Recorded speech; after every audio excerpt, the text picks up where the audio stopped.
Welcome back to Sort of Sattva. I'm Veronica Page, here to help cut through some of that confusion caused from the wellness industry so we can feel confident to choose what brings sustainable health and happiness.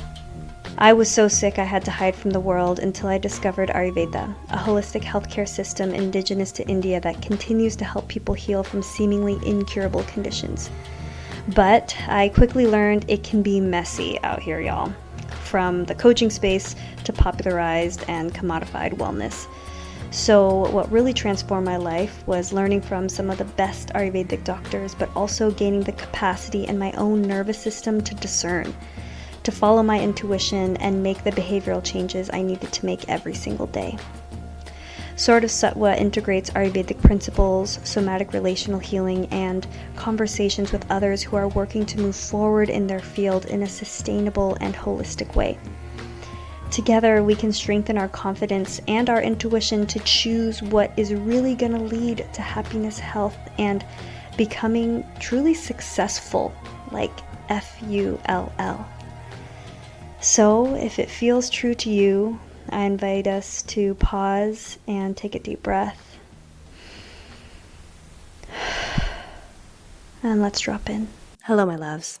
If you think that being balanced means being calm and zen 24/7, then we're about to get real, like real quick, okay?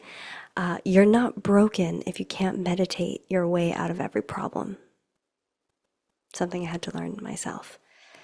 Today, we're going to talk about why being human requires us to be unbalanced sometimes. Welcome back to another episode of Sort of Sattva.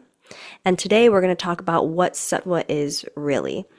So this definition of Sattva comes from the tri-gunas, the three factors responsible for our mental state. We can think of this as like the doshas of the mind. And if you have not heard of these terms, these are Sanskrit terms that are indigenous to India and utilized in Ayurveda, go ahead and go back to the last episode so we can touch down on that a little bit.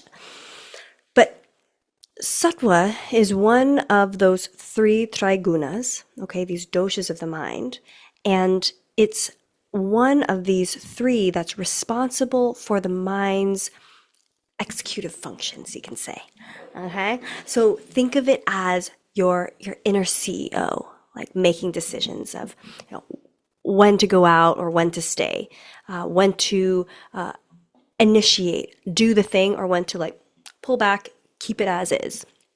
Okay. But unlike like all CEOs, Sattva is responsible for true and correct understanding. That's what makes it Sattva. Okay. Sattva is to make a regulated choice, a conscious choice. That's what Sattva is here to do. That's its nature. Sattva's nature is to make correct understanding and make regulated choices. So the key functions: thinking, planning, self-control, monitoring, like checking things out, like, ooh, what are we doing here? What are we doing there? Time management, emotional regulation. So again, like checking in, this like, what's going on here? Discernment, self-control, again. These are the main functions of Sattva, of one of these doshas of the mind, okay? This is big. This is big. Sattva isn't all of our mind, right? And I think we know that. It's not our permanent state. Rather, it's our capacity to choose consciously. Okay, so it's responsible for the regulations. It's of our choices. It's responsible for the other of the gunas, the tri-gunas, which is rajas and tamas, and we're going to get into that. It's one of the three, which means we're much more than just that regulated state. And I guess I know you know this, but then why is this podcast show called Sort of Sattva? Like, sort of. Don't we want to be in that regulated state all the time? Like, that sounds nice. That's what's glorified. That's what's sold to us in this light supremacy realm of healing. We gotta be balanced and perfect and good all the time. But let me tell you something. I'm not naked under here. But it's hot. So we're gonna do what we gotta do. But let me tell you something. We're not gonna be regulated and balanced at peace all the time. We can strive for that a little bit. We can do practices to reinforce sattva, but we'll get to that later. So let's talk about these other two states of our mind, are there two regulators or doshas of the mind. Meet the mental team, the tri-gunas. Ding, ding, ding. The tri-gunas. 3 factors responsible for our mental state. Remember, that's what tri-gunas are, one of which is sattva. So, like I said, think of these as the doshas of the mind, being the regulators of our physical body. If they're the doshas of the mind, then they contribute to how our physical body moves, because we can't separate mind and body. And our mind will give us the agency, the choice to go or no go or stay, like all these things. So, doshas being the regulators of the physical body, vata, pitta, and kapha in Ayurveda, these are responsible for health and disease, right? So then we have these other forces in our mind that help us initiate how or if we're going to increase vata, pitta, or kapha based on the choices that we make. Stay with me here. Now, let's get into what each of them are. Rajas is our force of action. Okay, Rajas is our force of action, that which initiates, that which goes. Okay, so action, motion, passion, change. It's also known as Rakta or Artva, which means blood. So this is what allows us to take action, motion, passion, change. So why do we need Rajas? Why can't we just have sattva all the time? Why do we need the Rajas? I'm sure you can understand just based on this, right? Action, motivation, passion, change. Nothing gets done without Rajas. No creativity, no passion and love, no revolution, no big change into systems that need a lot of changing because they're not whole or keeping in mind the whole, which will inevitably mean it's unsustainable. Okay? Rajas is the spice of life. It's the spice of life. Literally. If we have more spices, often the Rajas will increase. So it makes things exciting, makes changes happen. And we, for real, need this, right? I mean, real talk. In our society, there is a lot that's changing. And sometimes changing in the direction that's not for the whole, out of fear, or perpetual push from Tamas, which we'll get to. It's kind of complex. And our society is often drowning in too much Rajas because of this like addiction to immediate like dopamine motivation, right? Hits versus long-standing rewards that's rooted in discipline. So just table that, sit with that, because Rajas is essential. But what if we honor Rajas in a way that we know that we're going to get these like dopamine, that we're going to avoid just getting dopamine hits, but rather we're going to have this motivation, this passion, this action for long-standing change, for long-term liberation. Liberation in the long term, right? Hopefully sooner, but hey.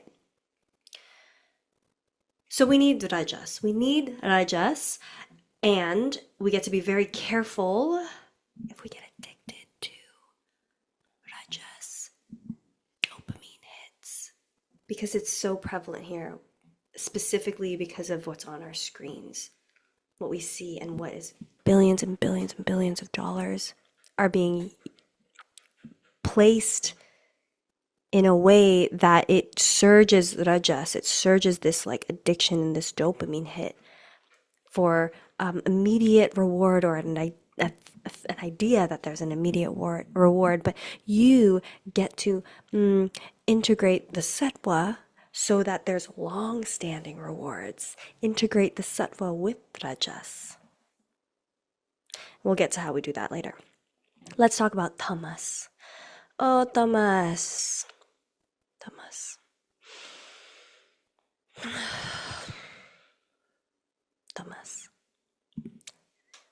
The third of the tri-gunas. Tamas is your consistency. It's your, you hear that? Motor, letting it pass. Tamas is your consistency, your darkness, because that motor was the rajas. Tamas is, I'm going to wait, I'm going to stay the same. Not going to keep going. Tamas is the consistency, it's the darkness, it's the stillness, it's the reflection, it's integration. It's inertia, meaning if I'm already still or sleeping or heavy, I'm going to keep doing that thing. Inertia means like stay the same, like keep going on the course, keep it going.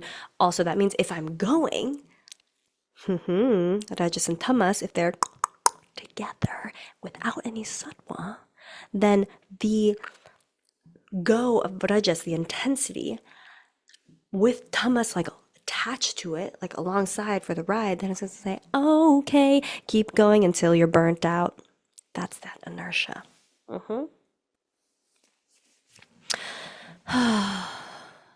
So why do we need it? Why do we need tamas?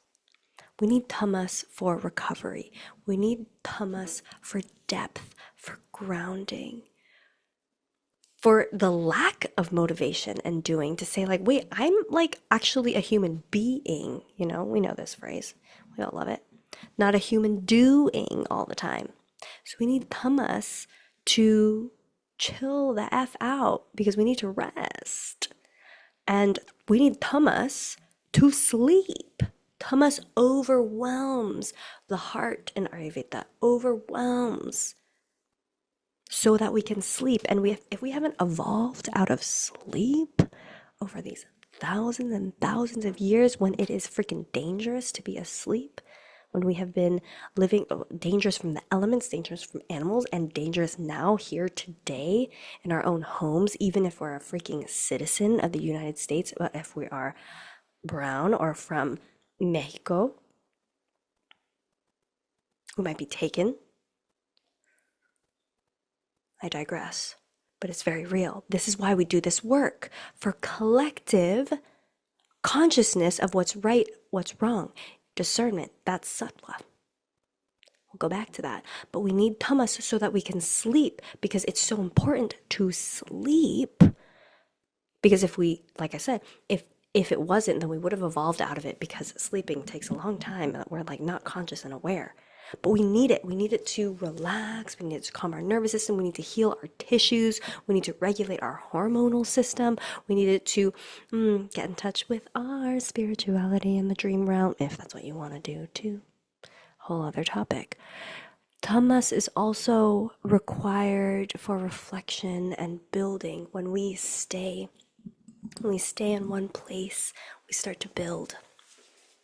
We build on things. We build in our bodies. We build on our skills. Repetition, inertia. But real talk, we're taught to fear tamas. We're taught to fear, oh, lazy, sleep too much, you don't do enough.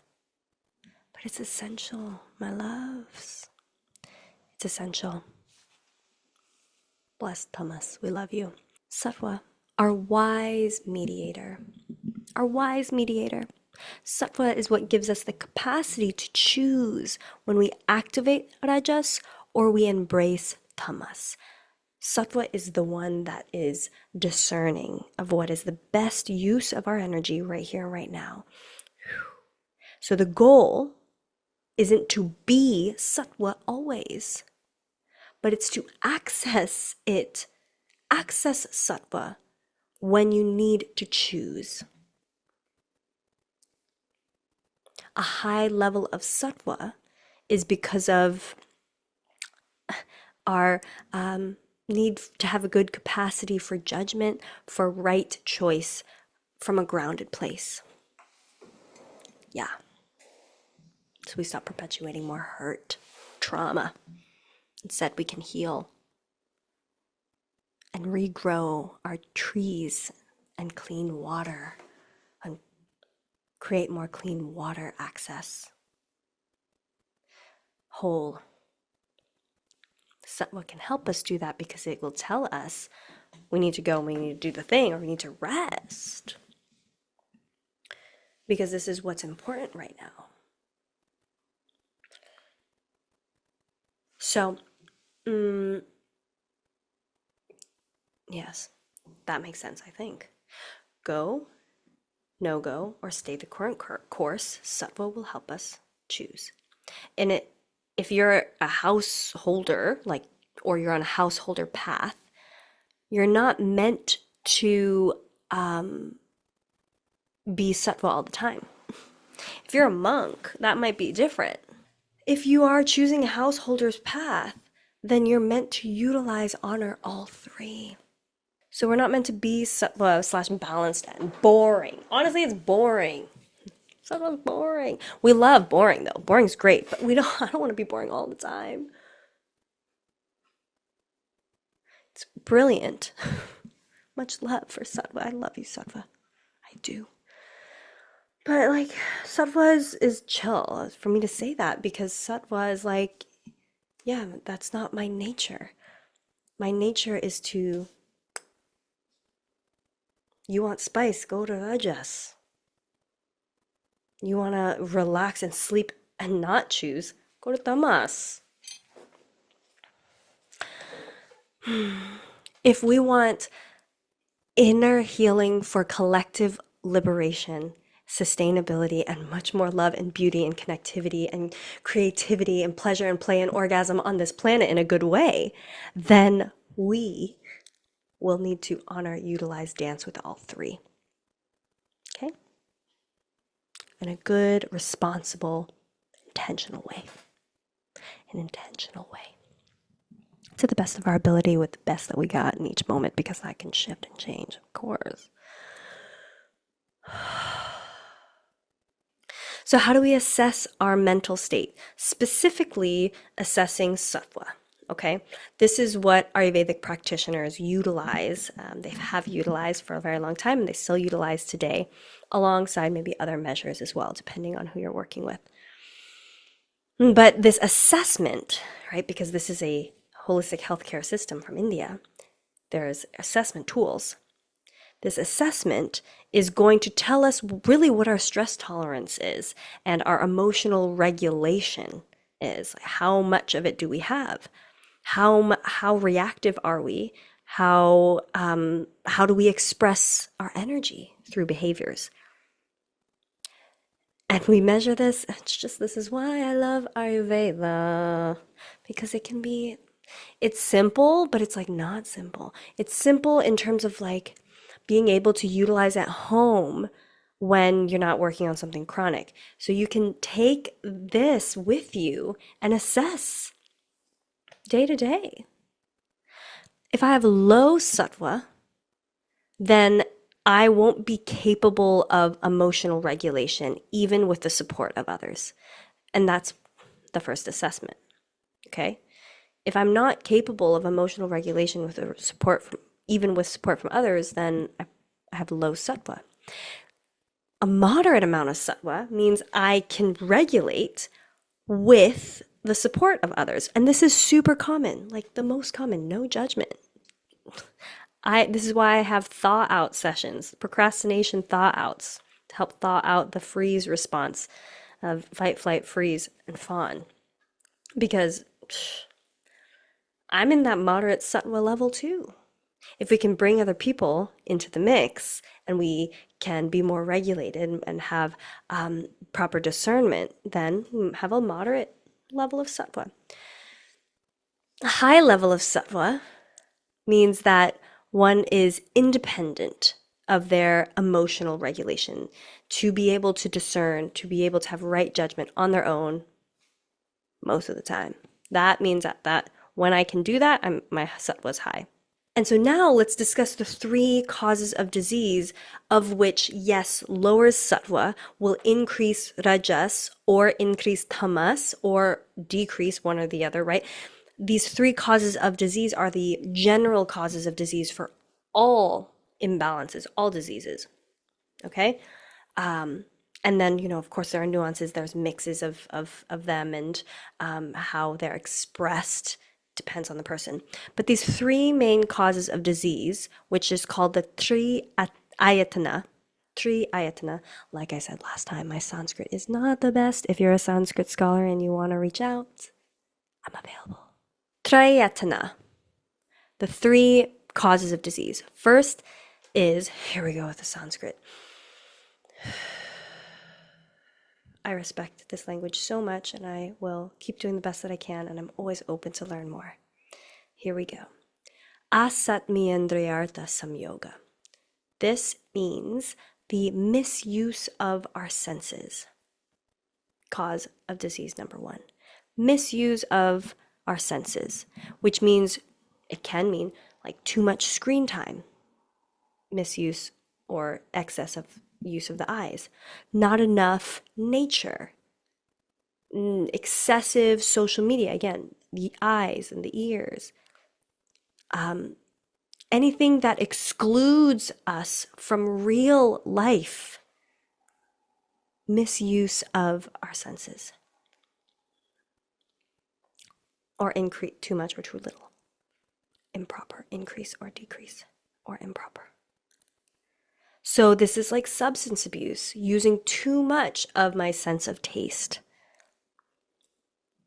or too much of my hearing, listening to music too loud for too long, or there's too little as well of any of the senses, under eating or eating misaligned with myself and with the seasons. We'll get to that in a bit. Physical or verbal aggression, misuse of our tongue, of our voice.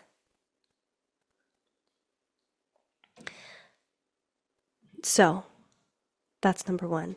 Misuse of our senses, too much, too little, or more misused.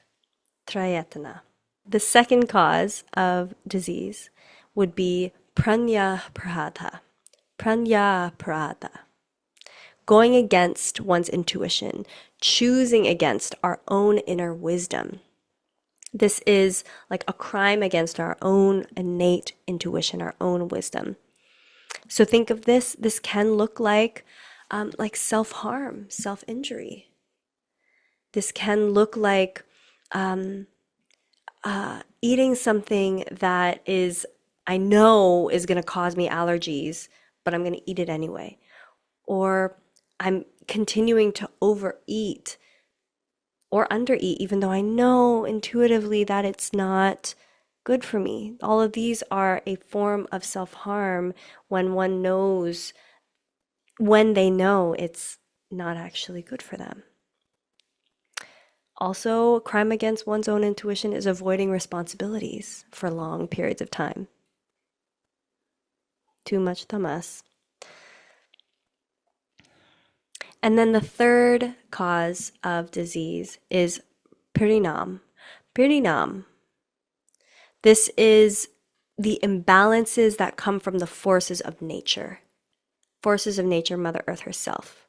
when we're not aligning with her, when we're not aligning with these seasons, when we're not aligning with our environment, we're fighting the seasons.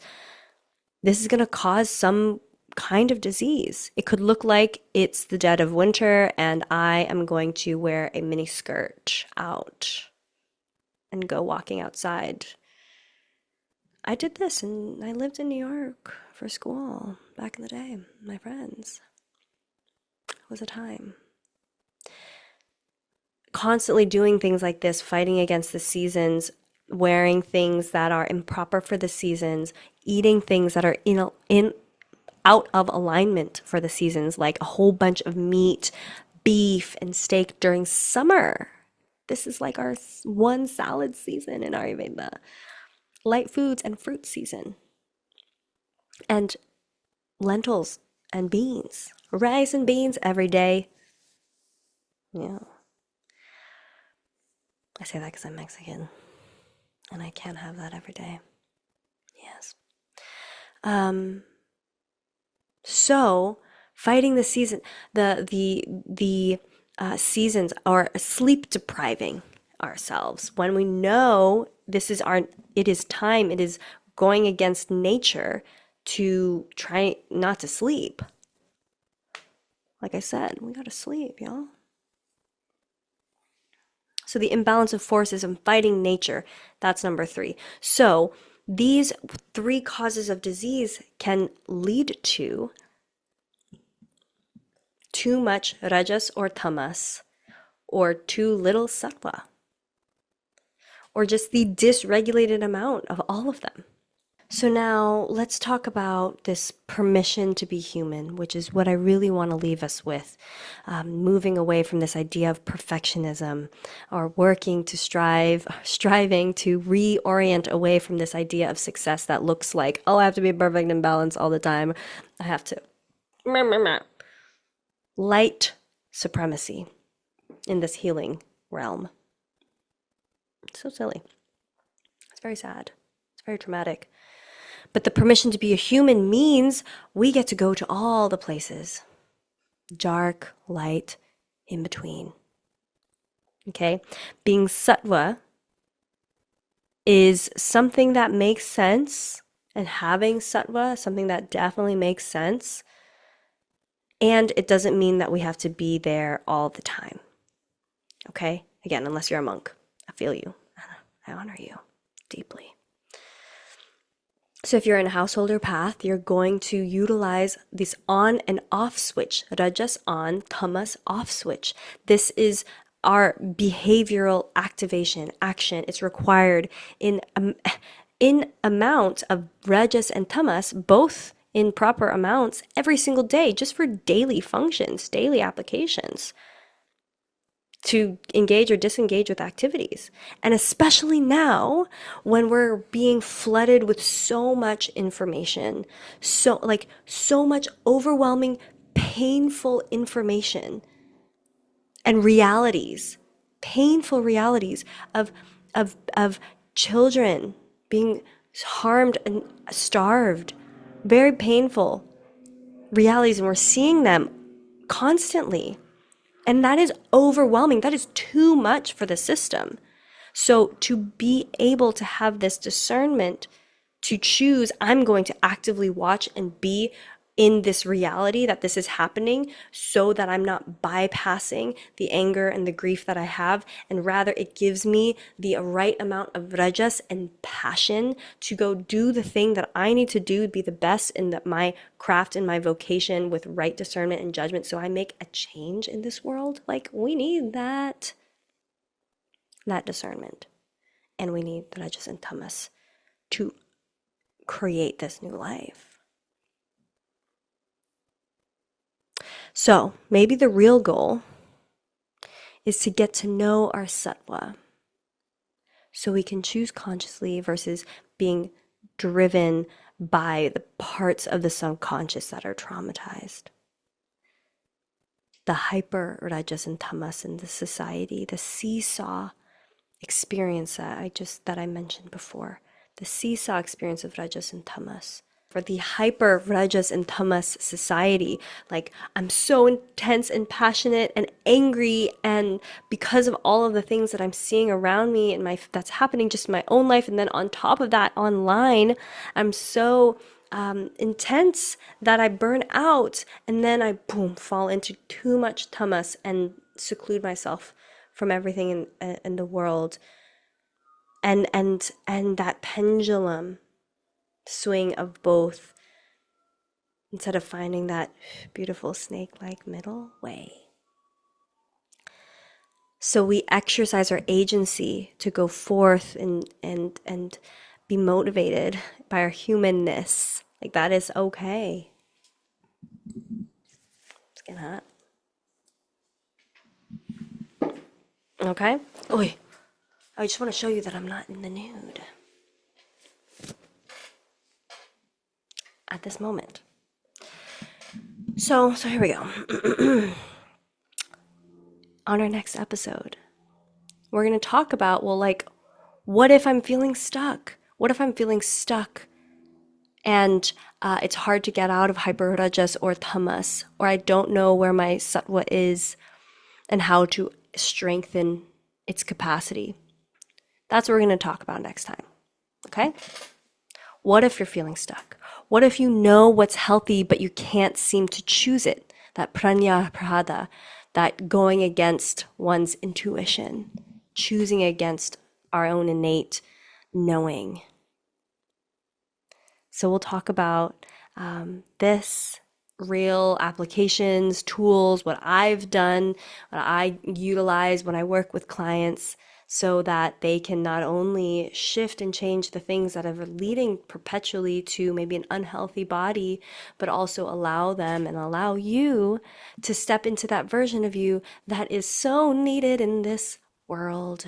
That thing that you want to create, that thing you want to do, the thing you want to share, your artistry, your beingness, your amazingness, your connectivity, like all of this. Okay, that's on the next episode. We'll honor these Ayurvedic protocols in a modern and globalized perspective when willpower just is not enough. We'll cover all these methods that Ayurvedic practitioners use, and when someone can't self-regulate, how do we increase our capacity from a sustainable, compassionate place? I love you so deeply. I really, really do. I can't wait to chop it up with you on the next one. And if you have any questions, please put them in the comments. I'm curious what landed for you. Was anything surprising? Were you like, what the heck? This is crazy. Please let me know, because this blew my mind in so many ways, and I'd love to know if it resonates with you as well. Okay. Talk to you soon.